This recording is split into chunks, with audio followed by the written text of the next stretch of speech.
Hi dears, welcome to Next Level School. আজি মই class 10 অসমীয়া সাহিত্য শ্ৰেণীকে নতুন এই পাঠ্যপুথিৰ পৰা তৃতীয়টো অধ্যায় প্ৰহস্তি। এই প্ৰহস্তিৰ পৰা কেন্দ্ৰৰ প্ৰশ্ন পৰীক্ষা দেখা পোৱা যায় বা হাফ ইয়াৰলি 2026 ত কেন্দ্ৰৰ প্ৰশ্ন অহাৰ সম্ভাৱনা যথেষ্ট বেছি। এই প্ৰশ্নসমূহ তোমালোকক দেখুৱাই দিম আৰু তোমালোকে চিন্তি ল'বা আৰু এই কিটা প্ৰশ্ন পঢ়ি গলে তোমালোকে নিশ্চয় ভাল মাৰ্ক পাবলৈ সক্ষম হ'বা। তে চোৱা, প্ৰহস্তি লিখিছিল ৰঘুনাথ চৌধুৰী। তাৰ পিছত চোৱা কবি পৰিচয়, এই চিন দিয়াখিনি তোমালোকে চাই ল'বা। তাৰ পিছত তোমালোকে এইখিনিও চাবা, চিন দিয়াখিনি চাবা, ঠিক আছে। তাৰ পিছত তোমালোকে চাবা পেজ নং 11, পেজ নং 11 পৰা কেন্দ্ৰৰ প্ৰশ্ন চোৱা আছে প্ৰশ্নাৱলী বাপ বিষয়ক প্ৰশ্নাৱলীৰ পৰা তোমালোকে বিশেষকৈ পটো চাবা ৰঘুনাথ চৌধুৰী কি কবি বুলি জনা যায়, মোষ্ট ইম্পৰ্টেন্ট কোৱেশ্চন।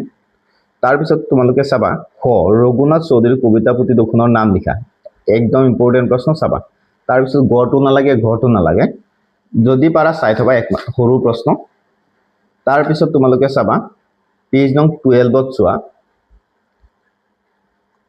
উঙৰটো চাবা, জল স্থল আৰু ক'ত দেৱতাৰ মহা অভিযান চলিছে, এইটো চাবা। তাৰ পিছত প্ৰথম স্বৰটো চাবা, প্ৰথম স্বৰত আছে মহা মহিমৰ গান কিহে গায় বুলি কবিয়ে কৈছে, এইটো চাবা, ঠিক আছে। তাৰ পিছত তোমালোকে চাবা কুৱেশ্যন নং 3 টো চাবা, কবিতাটোত কবিয়ে কিয় আৰু কাৰ প্ৰহস্তি কৰিছে, ঠিক আছে। তাৰ পিছত তোমালোকে চাবা কুৱেশ্যন নং 4 টো নালাগে, 5 টো চাবা, প্ৰহস্তি কবিতাটোৰ মূল ভাৱ লিখা, এইটো চাবা। প্ৰহস্তি কবিতাটোৰ মূল ভাৱ লিখা, এইটো চাবা। তাৰ পিছত 6 নম্বৰ কুৱেশ্যনটো চাবা, উঠা হে ঋষিতক জ্ঞানী অমৃতৰ পুত্ৰ, উঠা য'ত মুক্তি পথযাত্ৰী, কবিয়ে কিয় এনেদৰে আহ্বান জনাইছে বুজাই লিখা, এই কুৱেশ্যনটো চাবা, ইম্পৰ্টেন্ট হয়। তাৰ পিছত ব্যাখ্যা কৰা, ইয়াৰ পৰা তোমালোকে গটো চাবা, ঠিক আছে।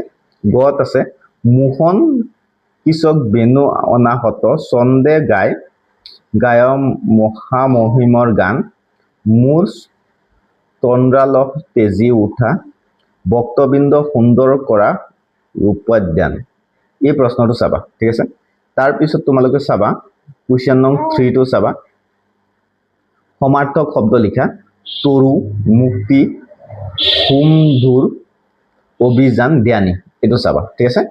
এইখিনি প্ৰশ্ন তোমালোকে চালেই ইয়াৰ পৰা অহা প্ৰত্যেকটো প্ৰশ্নৰ উত্তৰ পৰীক্ষা দিব পাৰিবা, গতিকে এতিয়াৰ পৰা চাই থাকিব পাৰা। যদি ভিডিঅ'টো চাই ভাল পালা তেতিয়াহ'লে চেনেলটো ছাবস্ক্ৰাইব কৰি ৰাখিবা এনেধৰণৰ ভিডিঅ'সমূহ পাই থাকিবৰ কাৰণে।